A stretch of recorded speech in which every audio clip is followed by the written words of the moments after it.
नमस्ते प्यारे विद्यार्थियों, मेरे ऑनलाइन यूट्यूब चैनल पे आपका हार्दिक स्वागत और अभिनंदन। आज हम बात करते हैं कक्षा 10 के विज्ञान विषय के अध्याय 3 के पार्ट 2। एक पार्ट हमने पीछे पढ़ लिया था, पार्ट नंबर 2 में हम बात करते हैं आज धातु व अधातु का अभिक्रिया करना। देखिए, कोई भी तत्व अपने संयोजकता कोश को पूर्ण करने के लिए दूसरे तत्व से अभिक्रिया करता है। उदाहरण के लिए, उत्कृष्ट गैसों का संयोजकता कोश पूर्ण होने के कारण इनकी अभिक्रिया बहुत कम होती है। उदाहरण जैसे ऑर्गन का इलेक्ट्रॉनिक विन्यास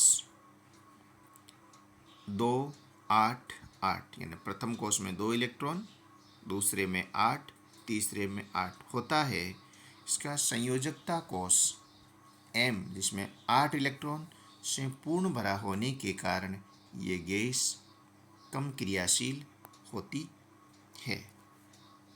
सोडियम, जिसका परमाणु क्रमांक 11 होता है, प्रथम कोश में 2 इलेक्ट्रॉन, दूसरे कोश में 8 इलेक्ट्रॉन, तीसरे कोश में 1 इलेक्ट्रॉन होते हैं। यानी टोटल प्रोटॉनों की संख्या 11 और इलेक्ट्रॉनों की संख्या 11। देखिए, ये क्या कह रहा है कि धातु और अधातु जब भी अभिक्रिया करती है तो यह अभिक्रिया उनके संयोजकता कोश पर निर्भर करती है। संयोजकता कोश कौन सा होता है? सबसे बाह्यतम कोश जो होता है वो संयोजकता कोश होता है। जैसे ऑर्गन के बाह्यतम कोश M है, जिसमें 8 इलेक्ट्रॉन है, ये इसका संयोजकता कोश है। सोडियम का भी सबसे बाह्यतम कोश M कोश है, जिसमें 1 इलेक्ट्रॉन है, ये इसका संयोजकता कोश है। जिसके आधार पर किसी तत्व की संयोजकता होती है। संयोजकता का मतलब उस तत्व के संयोग करने की क्षमता, यानी दूसरे तत्व के साथ मिलकर के एक यौगिक बनाने की क्षमता। और यौगिक बनाने की क्षमता हमेशा बाह्यतम कोश में उपस्थित इलेक्ट्रॉनों की संख्या पर निर्भर करता है। जैसे ये बता रहा है कि ऑर्गन के बाह्यतम कोश में 8 इलेक्ट्रॉन है, यानी तीसरे कोश में 8 इलेक्ट्रॉन है। वहीं सोडियम के बाह्यतम कोश में 1 इलेक्ट्रॉन है, यानी सोडियम का भी तीसरा कोश, ऑर्गन का भी तीसरा कोश, ये दोनों में समानता है। लेकिन असमानता क्या है? तीसरे कोश में इसके पास 8 इलेक्ट्रॉन है और इसके पास मात्र 1 इलेक्ट्रॉन है। तो इन इलेक्ट्रॉनों की संख्या पर निर्भर करता है कि दोनों है वो किस प्रकार की अभिक्रिया प्रदर्शित करती है। अर्थात हम यूं कह सकते हैं कि बाह्यतम कोश में उपस्थित इलेक्ट्रॉनों की संख्या उस तत्व के गुणधर्मों को निरूपित करती है। जैसा इसने बताया है कि ऑर्गन के बाह्यतम कोश में 8 इलेक्ट्रॉन है, इसलिए यह बहुत कम क्रियाशील गैस है। जबकि सोडियम के बाह्यतम कोश में 1 इलेक्ट्रॉन है। सोडियम के बाह्यतम कोश में 1 इलेक्ट्रॉन है, इसलिए क्या होता है देखिएगा, सोडियम के बाह्यतम कोश में 1 इलेक्ट्रॉन है, अतः ये अपना 1 इलेक्ट्रॉन त्याग कर L को बाह्यतम कोश बनाता है, जो कि पूर्ण भाग है या पूर्ण भरा है। इसके नाभिक में 11 प्रोटॉन जबकि इलेक्ट्रॉन 10 होने के कारण ये धनावेशित हो जाता है। सोडियम धनायन N+ बन जाता है। यानी इसके बाह्यतम कोश में 1 इलेक्ट्रॉन है, यानी तीसरे में, और 2 नंबर जो है उसमें 8 इलेक्ट्रॉन है। अब ये क्या करेगा, इसके बाह्यतम कोश में इनको पूर्ण भरने के लिए 7 इलेक्ट्रॉनों की आवश्यकता होती है। इसीलिए 7 इलेक्ट्रॉन इसको कोई देने वाला तत्व नहीं मिलता है। तब ये क्या करता है, तब ये अपने बाह्यतम कोश का जो 1 इलेक्ट्रॉन है ये किसी दूसरे को दे देता है, और देने पर ये कोश ही खत्म हो जाता है। अब इसका बाह्यतम कोश कौन सा हो जाता है, दूसरा हो जाता है, और दूसरे कोश में 8 इलेक्ट्रॉन होते हैं। अर्थात यूँ कह सकते हैं कि ये 1 इलेक्ट्रॉन का त्याग कर देता है। अब इसके पास 1 इलेक्ट्रॉन कम होने पर 11 के स्थान पर इलेक्ट्रॉन कितने हो जाते हैं, 10। जबकि प्रोटॉन कितने रह जाते हैं, प्रोटॉनों में कोई चेंजेस नहीं होता है, प्रोटॉन 11 के 11 ही रहते हैं। तो प्रोटॉन हो जाते हैं 11 और इलेक्ट्रॉन हो जाते हैं 10। इलेक्ट्रॉन पे होता है माइनस का आवेश और प्रोटॉन पे होता है प्लस का आवेश। तो एक प्रोटॉन ज़्यादा होने पर इसको Na प्लस लिखा जाता है, अर्थात ये धनायन बन जाता है। ये क्या बन जाता है, धनायन बन जाता है। इसी प्रकार देखिए एक क्लोरीन का उदाहरण यहाँ दिया हुआ है। देखो ये क्लोरीन है जिसका परमाणु क्रमांक, ध्यान से समझिएगा इसको, इसका परमाणु क्रमांक 17 होता है। प्रोटॉनों की संख्या 17 होती है, इलेक्ट्रॉनों की संख्या है वो 17 होती है। प्रथम कोश में कितने इलेक्ट्रॉन, 2, दूसरे में कितने, 8, तीसरे में कितने, 7। अब इसको बाह्यतम कोश को पूर्ण भरने के लिए, या यूं कहें कि 8 इलेक्ट्रॉन करने के लिए कितने इलेक्ट्रॉनों की कमी है, 1 की, क्योंकि 7 तो है इसके पास। अब ये क्या करता है, ऐसे तत्व को ढूंढता है जिसके पास 1 इलेक्ट्रॉन हो या 1 इलेक्ट्रॉन इसको दे सकता है। देखिए इसी तरह क्लोरीन के बाह्यतम कोश में 7 इलेक्ट्रॉन होते हैं। अष्टक पूर्ण करने के लिए, अष्टक का मतलब क्या होता है, 8। ये न्यूलैंड नामक एक साइंटिस्ट थे जिन्होंने, न्यूलैंड ने अष्टक नियम दिया था, जिसे न्यूलैंड का अष्टक नियम कहते हैं। इसने बताया था कि कोई भी तत्व, ध्यान से सुनिएगा कि न्यूलैंड का अष्टक नियम क्या है, कि कोई भी तत्व अपने बाह्यतम कोश में 8 इलेक्ट्रॉन रखने की कोशिश करता है और करता है, इसे न्यूलैंड का अष्टक नियम कहते हैं। तो अष्टक पूर्ण यानी 8 इलेक्ट्रॉन करने के लिए इसे 1 इलेक्ट्रॉन की आवश्यकता होती है। अतः ये सोडियम द्वारा त्यागा गया 1 इलेक्ट्रॉन ग्रहण कर लेता है और कुल 18 इलेक्ट्रॉन बना लेता है।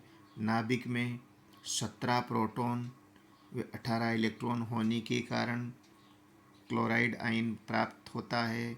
इस तरह परस्पर इलेक्ट्रॉन आदान प्रदान होने से सोडियम और क्लोरीन का संबंध स्थापित हो जाता है। देखिएगा पीछे हमने पढ़ा था कि Na+ कैसे बनता है।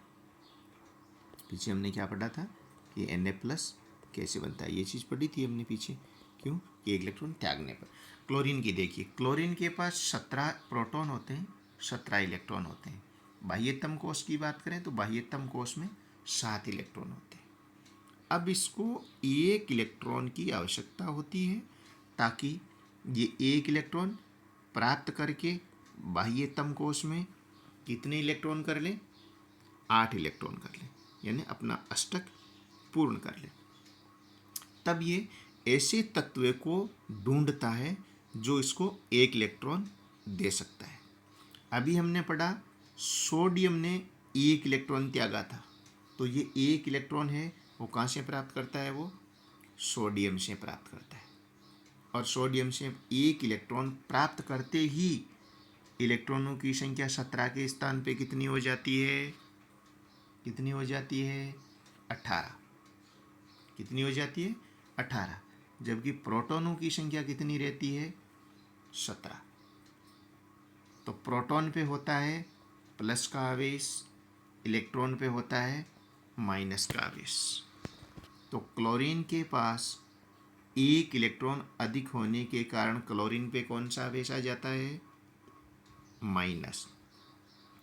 और अभी हमने पढ़ा था सोडियम पे कौन सा आवेश रहता है? प्लस।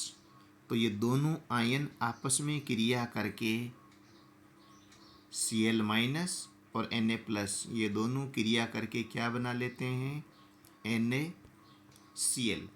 आयन आपस में मिलकर के एक यौगिक का निर्माण करते हैं, इसीलिए इसको आयनिक यौगिक कहा जाता है। देखिए, और इसने समझाया है Na का एक इलेक्ट्रॉन इसके पास चला जाता है क्लोरीन के पास, तो Na पे प्लस आ जाता है और Cl पे माइनस आ जाता है। दोनों मिलकर के सोडियम क्लोराइड बनाते हैं। इस प्रकार के यौगिकों को आयनिक यौगिक कहते हैं। अब हम पढ़ते हैं आयनिक यौगिकों के गुणधर्म। आयनिक यौगिक धन व ऋण आयनों के मध्य आकर्षण बल होने के कारण ये ठोस व कठोर होते हैं, भंगुर प्रकृति के भी होते हैं, जो दाब से टुकड़ों में टूट जाते हैं। यानी ये धन और ऋण आयनों से मिलकर बनते हैं, इसीलिए इन्हें आयनिक यौगिक कहते हैं। इनके मध्य आकर्षण बल होने के कारण कठोर होते हैं, भंगुर प्रकृति के भी होते हैं। भंगुर प्रकृति का मतलब होता है थोड़ा दाब देने पर ये टुकड़ों में टूट जाते हैं, ये भंगुर प्रकृति होती है। गलनांक और कवथनांक की बात करें तो अंतर आयनिक आकर्षण बल को तोड़ने के लिए, यानी इन धातुओं के अंदर आयनिक यौगिकों के अंदर जो मध्य आकर्षण बल होता है वो अंतर आयनिक आकर्षण बल होता है। इस आकर्षण बल को तोड़ने के लिए अधिक ऊर्जा की आवश्यकता होती है और उस अधिक ऊर्जा की आवश्यकता होने के कारण इनके गलनांक और कवथनांक उच्च होते हैं, अधिक होते हैं। घुलनशीलता जल में घुलनशील तथा केरोसिन पेट्रोल में अविलेय होते हैं। जैसे NaCl साधारण नमक, सोडियम क्लोराइड, ये आयनिक यौगिक है, जल में आसानी से घुल जाता है, जबकि केरोसिन और पेट्रोल में नहीं घुलता है।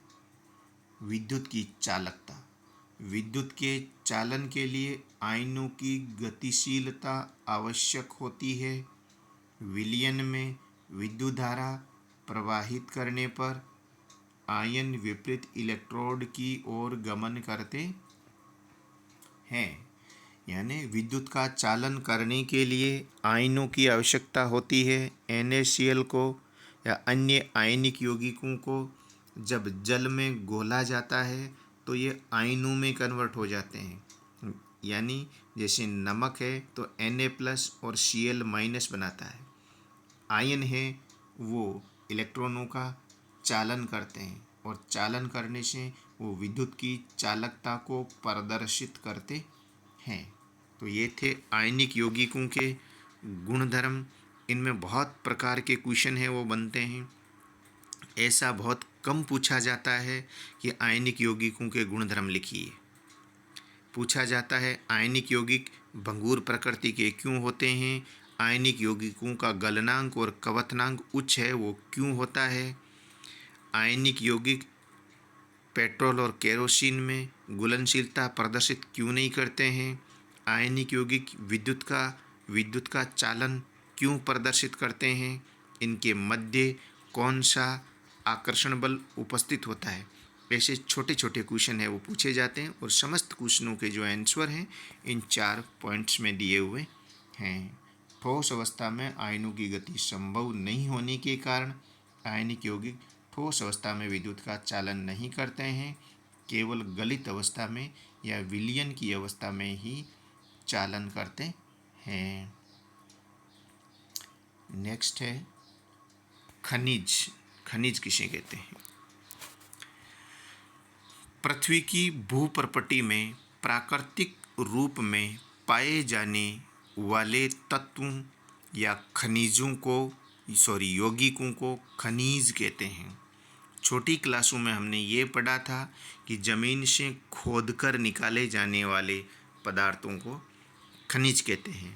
तो 10वीं क्लास के अकॉर्डिंग आपको ये लिखना है कि पृथ्वी की भूप्रपटी में प्राकृतिक रूप में पाए जाने वाले तत्वों या यौगिकों को खनिज कहते हैं। जैसे लोहा है, जस्ता है, सीसा है, एल्यूमिनियम है, वो संयुक्त रूप से पाए जाते हैं। अयस्क क्या होता है? वे खनिज जिनसे कोई विशेष धातु अधिक मात्रा में प्राप्त होती है। यानी अयस्क क्या होते हैं? सभी खनिज हैं वो अयस्क नहीं होते हैं। सभी अयस्क है वो खनिज होते हैं, लेकिन सभी खनिज है वो अयस्क नहीं होते हैं। अयस्क किसे कहते हैं? ऐसे खनिज जिनका निष्कर्षण करके शुद्ध धातुएं प्राप्त की जा सकती है, लेकिन सभी धातुओं का निष्कर्षण या उनका प्रोसेसिंग करके साफ धातुएं प्राप्त नहीं की जा सकती है। धातुओं का निष्कर्षण। कुछ धातुएं पृथ्वी में स्वतंत्र अवस्था में पाई जाती है तो कुछ अपने यौगिकों के रूप में पाई जाती है। कुछ धातुएं स्वतंत्र अवस्था में होती है जिनका निष्कर्षण करना भी बहुत आसान होता है, लेकिन ज़्यादातर धातुएं होती है वो संयुक्त अवस्था में, यानी उनके साथ sulphur dioxide, sulphur trioxide, carbonate या ऑक्साइड, ऐसी अन्य पदार्थ या ऐसी अशुद्धियां हैं वो मिली होती है। सक्रियता श्रेणी में नीचे की धातुएं जैसे कॉपर, गोल्ड, सिल्वर स्वतंत्र अवस्था में पाई जाती है। पोटेशियम, सोडियम ये स्वतंत्र अवस्था में नहीं पाई जाती है। सक्रियता श्रेणी में मध्य धातुएं जैसे जिंक, लेड, आयरन, सल्फाइड वे कार्बोनेट के रूप में पाई जाती है। यानी जिंक, लेड और आयरन है, इनके साथ सल्फाइड और कार्बोनेट की अशुद्धियां हैं वो जुड़ी हुई होती है, साथ संयुक्त होती है। सक्रियता श्रेणी के ऊपर की धातुएं अधिक क्रियाशील होने के कारण कभी भी स्वतंत्र अवस्था में नहीं पाई जाती है। सक्रियता वर्ग में आने वाली धातुओं का निष्कर्षण निम्न तरह से किया जाता है। यानी सभी धातुओं का निष्कर्षण है वो अलग अलग प्रकार से किया जाता है, क्योंकि कुछ अधिक सक्रिय, कुछ कम सक्रिय होती है। तो प्रत्येक स्थान पर हमें सक्रियता श्रेणी का ध्यान रखना बहुत ज़रूरी है। इसलिए सक्रियता श्रेणी को आप अच्छी तरह से याद करें। प्रतिदिन 5 मिनट पढ़ें उसको। प्रतिदिन क्या करें? उसको 5 मिनट पढ़ें। ये कुछ चीज़ें इस प्रकार की होती हैं जिनको याद करने के लिए चाय के साथ लेना पड़ता है। चाय के साथ लेने का मतलब, जिस प्रकार सुबह उठते ही हमेशा पहले हम चाय का सेवन करते हैं, इसलिए हमें चाय को पीना याद नहीं रखना पड़ता है। इसी प्रकार जब भी आप विज्ञान पढ़ना शुरू करें, पहले 5 मिनट सक्रियता श्रेणी को पढ़ें, फिर आगे का प्रोसेस अपनाएं। ये प्रक्रिया आप लगातार 10 दिन करें। 10 दिन बाद आपको सक्रियता श्रेणी है वो अच्छी तरह से याद हो जाएगी। यानी इसको चाय के साथ लेने की आदत डालें। सक्रियता श्रेणी में नीचे स्थित धातुओं का निष्कर्षण। इनके धातु ऑक्साइड को केवल गर्म करके ही प्राप्त किया जा सकता है। जैसे सिनेबार मरकरी का अयस्क है। बोर्ड में पूछा गया क्वेश्चन है ये कि मरकरी के अयस्क को क्या कहते हैं? सिनेबार कहा जाता है। वायु में सिनेबार को गर्म करने पर HgS हाइड्रोजीरियम सल्फाइड यानी Hg पारा के साथ कौन सी अशुद्धि होती है? सल्फर की। तो ऑक्सीजन की उपस्थिति में गर्म किया जाता है तो हाइड्रोजीरियम ऑक्साइड बनता है और सल्फर डाइऑक्साइड बन जाता है। अब इस HgO यानी सल्फर की अशुद्धि हट जाती है, ऑक्सीजन की अशुद्धि जुड़ जाती है। ऑक्सीजन की अशुद्धि को थोड़ा सा गर्म करते हैं तो पारा है वो अलग हो जाता है, ऑक्सीजन है वो अलग हो जाती है। इस प्रकार गर्म करके उसको अलग किया जा सकता है। कॉपर सल्फाइड Cu2S, कॉपर का सल्फाइड ऑक्सीजन के साथ अभिक्रिया करते हैं, सेम ऊपर वाली अभिक्रिया होते हैं, सल्फर का ऑक्साइड बनता है और सल्फर के और कुछ मात्रा में सल्फाइड भी रहता है। उनको क्या करते हैं, गर्म करते हैं। ये जो त्रिभुज जैसा साइन होता है इसका मतलब होता है गर्म करना। यहाँ तापमान लिखने की आवश्यकता नहीं है, केवल ऐसा साइन यदि आपको मिलता है, जैसा हमने समीकरण के नियम पढ़ते समय हमने ये चीज़ पढ़ी थी, इस त्रिभुज का मतलब होता है गर्म करना। तो कॉपर के ऑक्साइड और कॉपर के सल्फाइड को जब गर्म किया जाता है तो शुद्ध कॉपर है वो हमें प्राप्त होता है। सक्रियता श्रेणी में ये ऊपर के ये तत्व अलग थे। अब मध्य स्थित धातुओं का निष्कर्षण कैसे करते हैं, देखिए। सक्रियता श्रेणी की धातुएं सल्फाइड व कार्बोनेट के रूप में पाई जाती है। सक्रियता श्रेणी की ये धातुएं हैं मध्य वाली धातुएं, जिनमें जो अशुद्धियाँ होती है वो सल्फाइड यानी SO2 S के रूप में पाई जाती है, या SO3 हो सकता है, और कार्बोनेट के रूप में पाई जाती है। धातुओं को उसके ऑक्साइड से प्राप्त करना अधिक आसान है, अतः हम पहले सल्फाइड व कार्बोनेट को धातु के ऑक्साइड में परिवर्तित करते हैं। देखिए, धातु के साथ सल्फर जुड़ा हुआ है, डायरेक्ट सल्फर को अलग नहीं कर सकते हैं, इसलिए सल्फर को किस में कन्वर्ट करते हैं, ऑक्साइड में। यानी सल्फर को हटा करके उसके साथ ऑक्सीजन जोड़ देते हैं और सल्फर को अलग कर देते हैं। अब ऑक्सीजन को हटाना आसान है क्योंकि उनको साधारण तापमान देने पर यह अशुद्धि है, जलवाष्प है, वो अलग हो जाती है। सल्फाइड अयस्क को भर्जन विधि द्वारा ऑक्साइड में परिवर्तित करते हैं। कौन सी विधि द्वारा अलग करते हैं, भर्जन विधि द्वारा। और कार्बोनेट